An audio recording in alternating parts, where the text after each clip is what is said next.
Hello everyone, welcome to my channel Ways to Learn. Today we are going to start class 10th, chapter 3, pair of linear equations in two variables. Exercise 3.1. Question number 4 से start करेंगे. Let's read question 4. Which of the following pair of linear equations are consistent or inconsistent? If consistent, obtain the solution graphically. हमें नीचे जो equations दी हुई हैं ये linear equations, हमें ये देखना है कि कंसिस्टेंट है या इनकंसिस्टेंट है. अगर ये pair of linear equation consistent आती है तो हमें इनका सॉल्यूशन ग्राफिकली निकालना है. Right, understood. क्या है क्वेश्चन, समझ आ गया आपको? हमें क्या करना है, पहले तो हमें इनकी रेशियोज चेक करनी है, ये पता करने के लिए ये कंसिस्टेंट है या इनकंसिस्टेंट है. फिर अगर हमारा रेशियो का जो सॉल्यूशन है वो आ जाता है कंसिस्टेंट, तो हम क्या करेंगे, इन्हें ग्राफिकली रिप्रेजेंट करेंगे. राइट, फर्स्ट पार्ट देखते हैं. 2x plus 2y equal to 10, x plus y equal to 5. अब हमें क्या करना है, इनकी रेशियोज देखनी है कि रेशियोज क्या हैं, क्योंकि रेशियोज को कंपेयर करना है तो इसके लिए हमें रेशियो लिखनी पड़ेगी. तो रेशियो के लिए हम पहले a1 की वैल्यू 2 और a2 क्या है आपका 1. राइट, और b1 क्या है आपका 2 और b2 है आपका 1. ठीक है, c1 क्या है आपका 10 और c2 क्या है 5. राइट, अब हम इनका रेशियो चेक करते हैं. a1 अपॉन a2 क्या है देखते हैं. a1 अपॉन a2 ये आ गया 2 अपॉन 1 और b1 upon b2 is equal to 2 upon 1. c1 upon c2 is equal to 10 upon 5. Divide करेंगे तो 2 आ जाएगा, 5 2 जाएगा, यानी हर एक का रेशियो क्या आ रहा है हमारा 2 upon 1, 2 upon 1 and 2 upon 1.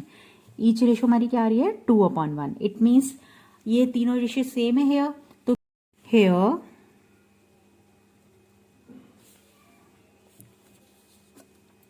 a1 upon a2 equal to b1 upon b2 equal to c1 upon c2. जब हमारी तीनों रेशियो सेम आती है तो it means pair of linear equation have infinitely many solution, यानी लाइंस क्या है हमारी कोइंसिडेंट आई हैं. राइट, तो हम लिख लेते हैं. So pair of linear equations has infinitely many solution.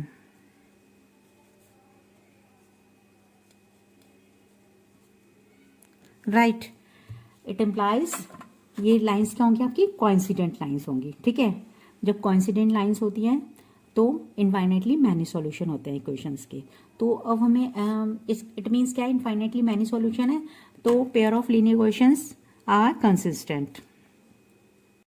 It implies pair of linear equations are consistent. Right, और consistent है तो हमें इनको ग्राफिकली रिप्रेजेंट करना है. राइट, अब हम ग्राफिकली रिप्रेजेंट करेंगे इनको. समझ आया आपको क्वेश्चन? ग्राफिकली रिप्रेजेंट करने के लिए हमें इक्वेशंस के एक्स और वाई की वैल्यूज फाइंड आउट करनी पड़ेगी, यानी एक्स पुट करके हम वाई निकाल लेते हैं. राइट, तो हम एक्स लेट करते हैं 0, तो वाई देखते हैं क्या आता है. इस इक्वेशन में एक्स की वैल्यू 0 पुट करते हैं, प्लस 2y इक्वल टू 10, तो ये हो जाएगा 0 प्लस 2y इक्वल टू 10, यानी y की वैल्यू क्या आ जाती है आपकी 10 अपॉन 2 5. ठीक है, तो x 0 पे y 5 आ जाता है. इसी तरह से हम y की वैल्यू 0 पुट करते हैं तो x निकाल लेंगे. तो इसी क्वेश्चन में हम क्या करेंगे, y की वैल्यू 0 पुट कर देते हैं तो हमारा x आ जाएगा. राइट, तो 2x इज इक्वल टू क्या आ जाएगा 10. ये तो पार्ट 0 हो गया ना, 2 minus 0, 2 into 0 0, it means 10 minus 0, यानी x की वैल्यू क्या आ जाती है 10 अपॉन 2, यानी ये भी 5 आ गया आपका. तो हम x की वैल्यू 5 पुट कर लेते हैं, राइट। अब जो दूसरी इक्वेशन है उसकी भी x की वैल्यू पुट करके y निकाल लेते हैं, यानी x की वैल्यू 0 पुट किया प्लस y इक्वल टू 5 आ गया। इट मीन्स 0 पुट करके 5 आ गया y। अब y 0 पुट करते हैं, तो y 0 पुट करके अब x निकाल लेते हैं, तो x इज इक्वल टू 5 आ गया। ये भी आपकी 5 आ गया। इट मीन्स आपकी सेम वैल्यूज आ रही हैं दोनों टेबल्स में। तो अपने वैल्यूज़ निकाली हैं इक्वेशन 1 और 2 की, इनकी वैल्यूज़ को हम ग्राफ पेपर पर प्लॉट करते हैं, राइट। तो देखते हैं क्या आ रही है वैल्यूज़। 0 5 यानी 0 के ऊपर 5 यानी 1 2 3 4 5 यानी ये पॉइंट आ गया आपका। अब 5 पर 0 यानी 1 2 3 4 5 यानी 5 पर 0 यही पॉइंट आ जाता है। अब इन दोनों पॉइंट्स को हम ज्वाइन करके एक लाइन ड्रॉ कर लेते हैं। तो ये हमारी फर्स्ट इक्वेशन की जो लाइन है वो ग्राफ पेपर पे रिप्रेजेंट हमने कर दिया, राइट। और हम इनके पॉइंट्स को भी लिखते हैं। 0 5 है ये वाला, और ये हमारा 5 0 है, राइट। और ये इक्वेशन क्या है हमारी, 2x plus 2y equal to 10, right. Now हम सेकेंड इक्वेशन के वैल्यूज देखते हैं। 0 5 इट मीन्स 0 के ऊपर 5 यानी यही पॉइंट आ गया, और 5 0 यानी 1 2 3 4 5 यानी 5 के ऊपर 0 यही, मतलब सेम, यानी जो ये इक्वेशन है वही इसी के ऊपर दूसरी इक्वेशन आ गई, ठीक है। तो इट मीन्स हम देख लेते हैं कि भाई एक के ऊपर एक आ रही हैं दोनों लाइंस, इनको बोलते हैं कोइंसिडेंट, राइट। यानी पहले x plus 2y equal to 10 आया, सेम लाइन के ऊपर दूसरी लाइन आ गई, राइट। वो क्या थी हमारी x plus y equal to 5 थी, राइट। क्लियर हो गया। पेयर ऑफ लीनियर इक्वेशंस हमारे कंसिस्टेंट थे, इसलिए हमने इनको ग्राफ पे भी रिप्रेजेंट करके देख दिया। क्लियर हो गया, ये ग्राफ समझ आ गया कि सारे सॉल्यूशन थे, क्योंकि तीनों रेशियो सेम आई थी। जब तीनों रेशियो सेम आती है तो इनफाइनाइटली मैनी सॉल्यूशन होते हैं उन दोनों इक्वेशंस के, और जब सॉल्यूशन होते हैं तो लाइंस कंसिस्टेंट होती हैं, और कंसिस्टेंट है तो हमें ग्राफ पेपर पे रिप्रेजेंट करना था, वो हमने कर दिया। आपको क्लियर हो गया कि ग्राफ पे हमने कैसे शो किया। दोनों लाइंस जब इनफाइनाइटली मैनी सॉल्यूशन होते हैं तो कॉन्सिडेंट होती हैं, और कॉन्सिडेंट लाइंस क्या होती हैं, एक के ऊपर एक लाइन आती हैं। क्लियर हो गया। हमने आ रही दोनों लाइंस है, ये एक 2x प्लस 2y लाइन है और एक x plus y equal to 5, ये दोनों एक के ऊपर एक लाइन आ रही है, ये आपको दिख भी रही होगी, राइट। नाउ हम 4 क्वेश्चन का सेकंड पार्ट करते हैं। नाउ अब हम क्वेश्चन 4 का सेकंड पार्ट करते हैं, राइट। देखते हैं क्वेश्चन 4 का सेकंड पार्ट क्या है। x minus y equal to 8, 3x minus 3y equal to 16। हमें इस पार्ट में भी यही पता करना है कि ये pair of equations linear equations consistent है और इनकंसिस्टेंट है। तो इसके लिए हम सबसे पहले रेशियोज चेक करेंगे। तो रेशियोज चेक कर लेते हैं।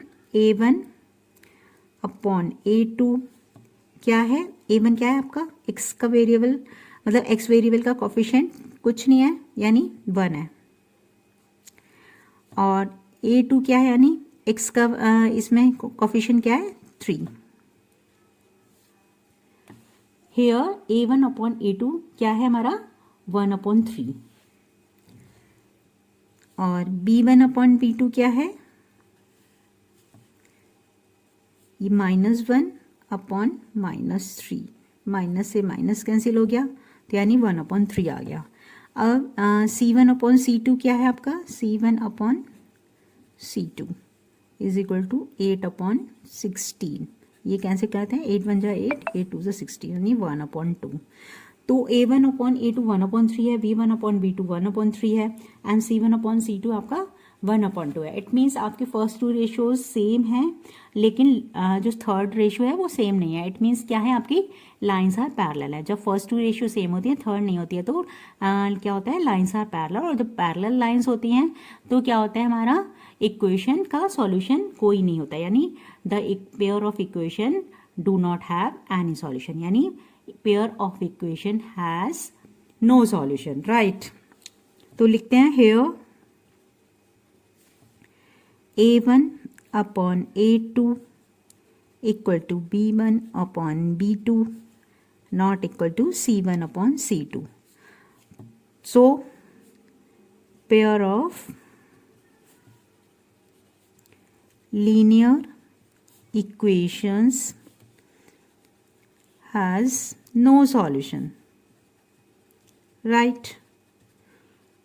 जब सॉल्यूशन नहीं होता तो क्या होता है, वो इनकंसिस्टेंट होती हैं. So pair of linear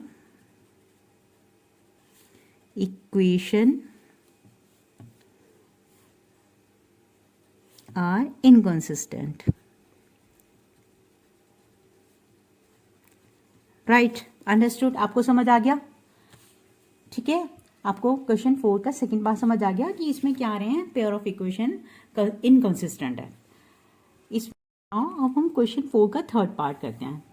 third part देखते हैं क्या है. 2x plus y minus 6 equal to 0, 4x minus 2y minus 4 equal to 0. यानी 2 इक्वेशन दिए हुए हैं, लीनियर इक्वेशंस.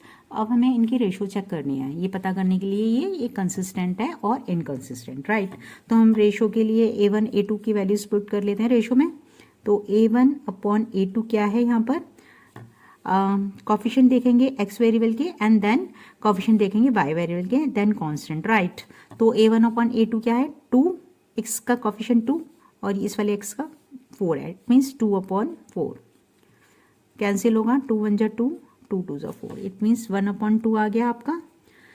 ना b1 अपॉन b2 क्या है, इसका कॉफिशिएंट y का क्या है 1 और इसका क्या है -2.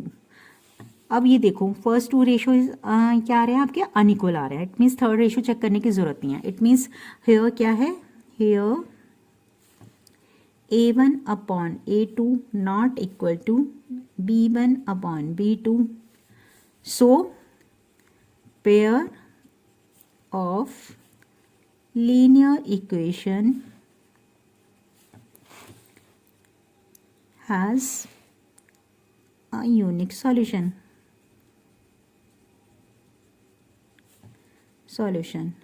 यानी unique solution means one solution, exactly one solution है. और जब वन सॉल्यूशन है तो इट मीन्स क्या है, आपके pair of linear equations is consistent है. ठीक है, it implies pair of linear equations are consistent, right? जब इक्वेशंस के सॉल्यूशन आते हैं तो हमारे पेयर ऑफ लीनियर इक्वेशन क्या होते हैं, कंसिस्टेंट होते हैं, राइट? तो अब कंसिस्टेंट हैं तो हमें इन दोनों जो पेयर ऑफ लीनियर इक्वेशन है इनको ग्राफिकली रिप्रेजेंट करना है, राइट? तो चलिए करते हैं ग्राफिकली रिप्रेजेंट. नाउ अब हम x की वैल्यू 0 पुट करते हैं तो देखते हैं y क्या आता है, राइट? तो x की जगह 0 पुट किया, प्लस y इक्वल टू -6 इधर आके 6 हो गया. ये 0 हो जाएगा पार्ट, ठीक है? तो y की वैल्यू क्या आ गई आपकी, 6 आ गई, राइट? तो 6 लेते हैं, 0 पे 6 आ गया, यानी x 0 पुट करने पे y 6 आ गया. नाउ अब हम y की वैल्यू 0 पुट करते हैं इसी क्वेश्चन के अंदर, यानी 2x प्लस 0 इक्वल टू 6, -6 इधर आ गया, यानी 2x equal to 6 and x equal to क्या हो जाता है, 6 अपॉन 2, 3. तो x की वैल्यू 3 आ गई, y 0 पुट किया तो, राइट? अब सेकेंड इक्वेशन कॉपी करते हैं. सेकेंड इक्वेशन है हमारी 4x माइनस 2y माइनस 4.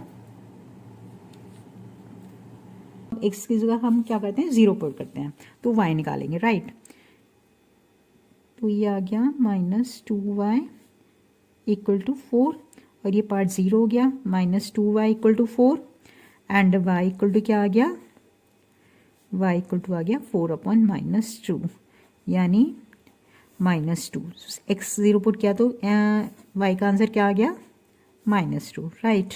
अब हम क्या करते हैं, इस इक्वेशन में y की वैल्यू 0 पुट करते हैं तो ये हो जाएगा 4x minus 2 into 0 equal to 4 and 4x equal to ये पार्ट 0 हो गया 4 और x इक्वल टू क्या आ जाएगा 4 अपॉन 4 इक्वल टू 1, यानी y इक्वल टू 0 पुट करने पे x की वैल्यू 1 आ गई, राइट? अब हमारी ये दोनों टेबल्स में वैल्यूज आ गई x से y की. अब हम ग्राफ पेपर पे शो करेंगे ना, राइट? नाउ अब हम इन वैल्यूज को ग्राफ पेपर पे प्लॉट करते हैं. तो x0 और y 6, यानी 0 पर 6 ड्रॉ करना है, यानी ये 0 हो गया और 0 पर 6, यानी 1 2 3 4 5 6 ये पॉइंट आ गया हमारा।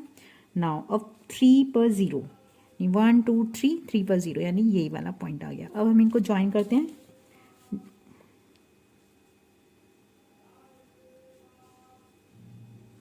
ज्वाइन करने से हमारी ये लाइन आती है, राइट।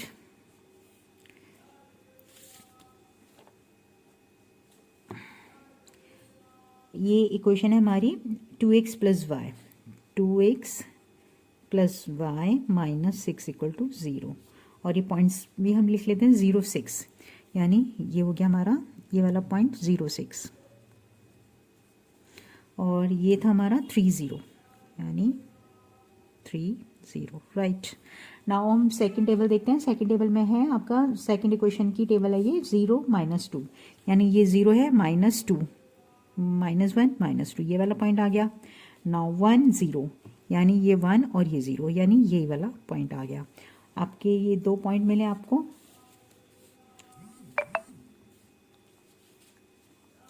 इन दोनों पॉइंट्स को ज्वाइन करते हैं।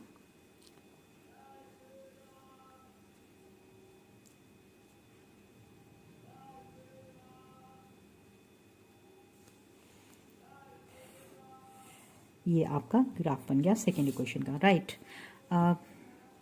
इसको भी हम कंप्लीट कर देते हैं और पॉइंट्स लिख देते हैं। पॉइंट्स हमारे 0 -2, ये था हमारा 0 -2, और ये 1 0, यानी ये 1 0 हो गया। और इक्वेशन का नेम क्या था हमारा, वो हम लिख लेते हैं। इक्वेशन थी 4x - 2y - 4, 4x - 2y -4 equal to 0, right. अब देखो क्लियर हो गया आपको graph. Of linear equation has a unique solution, और यूनिक सॉल्यूशन होते हैं तो लाइंस कंसिस्टेंट होती हैं, और कंसिस्टेंट होती हैं तो आपको ग्राफ पे रिप्रेजेंट करनी थी, तो हमने वो ग्राफ पे रिप्रेजेंट कर लिया। और देख रहे हो ना आप, यूनिक सॉल्यूशन आ रहा है ग्राफ पे, ये जो पॉइंट है इंटरसेक्शन का, राइट। हम इसको हाईलाइट भी कर सकते हैं परपेंडिकुलर डिस्टेंस ड्रॉ करके, ठीक है।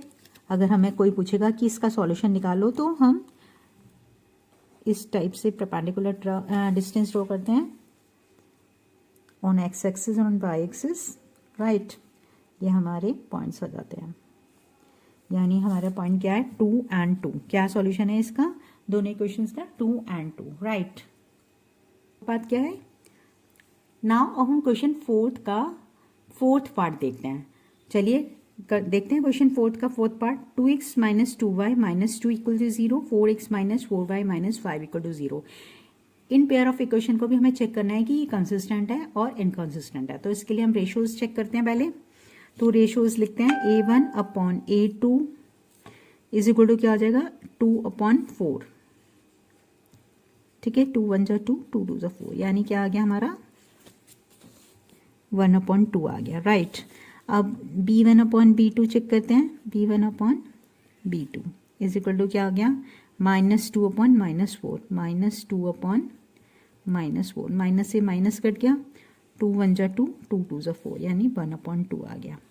अब C1/C2 चेक करते हैं। C1/C2 ये क्या है हमारा -2/5, -2/-5, माइनस से माइनस कैंसिल हो गया, आपका 2/5 आ गया। तो हम देखते हैं यहाँ पे क्या है, A1/A2 1/2 आ रहा है, B1/B2 1/2 आ रहा है, C1/C2 2/5 आ रहा है। तो it means first two ratios same है, लेकिन थर्ड सेम नहीं है। तो क्या होगा, पहले लिख लेते हैं here A1/A2 equal to B1/B2 not equal to C1/C2। तो जब फर्स्ट टू रेशियो सेम होती है, थर्ड नहीं होती है, तो क्या होता है हमारा pair of linear equations are parallel है, it means they do not have any solution, right. Means pair of linear equation has no solution, और जब नो सॉल्यूशन होता है तो हमारे पेयर ऑफ लीनियर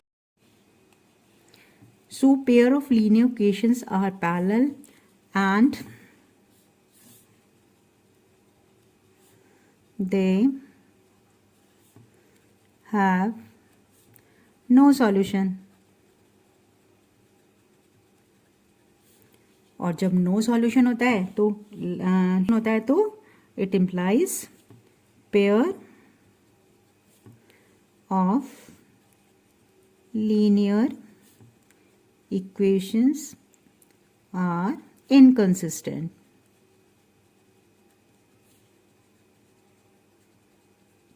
राइट, समझ आ गया आपको क्वेश्चन 4 का फोर्थ पार्ट कि ये क्या है, इनकंसिस्टेंट है, pair of linear equations. Right, understood. Now let's read question 5. Half the perimeter of rectangular garden whose length is 4 meter more than its width is 36 meter. Find the dimension of the garden. आपको क्या करना है इस question के अंदर, perimeter दिया हुआ है, मतलब हाफ ऑफ द पैरीमीटर दिया हुआ है रेक्टेंगुलर गार्डन का, ठीक है। और ये भी बोला गया है साथ में कि लेंथ जो है रेक्टेंगुलर गार्डन की वो 4 मीटर मोर है ब्रेथ से, right. And half of the perimeter आपको 36 दिया है। तो आप इस क्वेश्चन में हमें क्या निकालना है, dimension of the garden, that is length and breadth of the garden, right. तो चलिए करते हैं। नाउ हम सपोज करते हैं लेंथ क्या है, ब्रेथ क्या है। तो let length be x and breadth क्या हो जाएगा,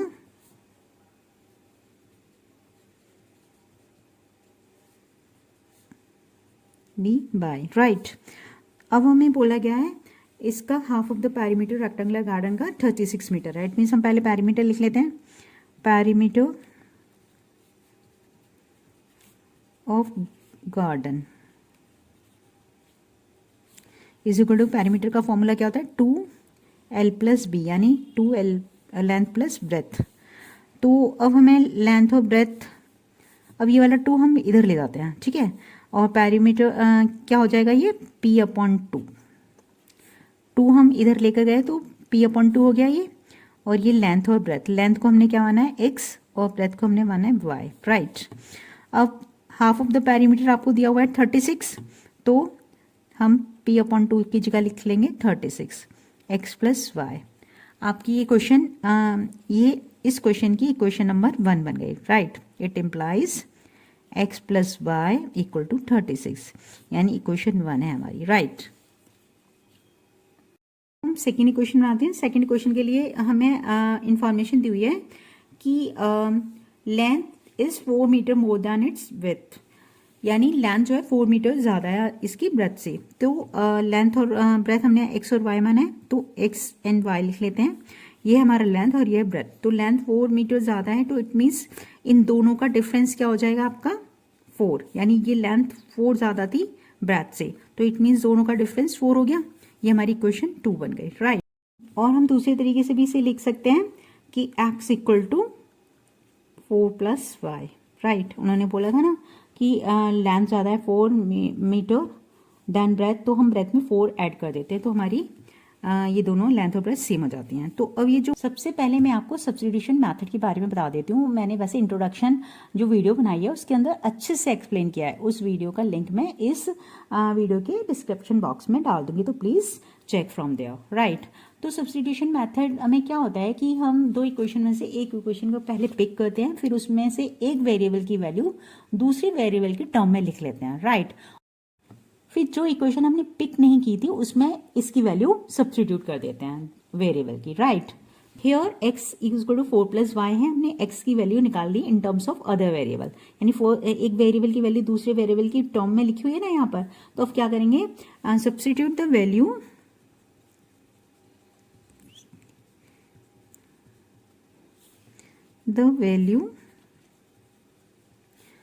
of x in equation first में हम पुट कर देते हैं, राइट। तो इक्वेशन फर्स्ट हमारी क्या है, x plus y equal to 36। x की वैल्यू क्या है 4 प्लस वाई, तो 4 प्लस वाई पुट कर देते हैं plus y equal to 36, right. ये क्या हो जाएगा 2y, और 4 को हम इक्वल टू से इधर लेकर आएंगे, ट्रांसपोज कर देंगे, तो 36 माइनस 4 हो जाएगा, यानी प्लस था तो साइन चेंज हो जाएगा इक्वल टू से इधर जाने में।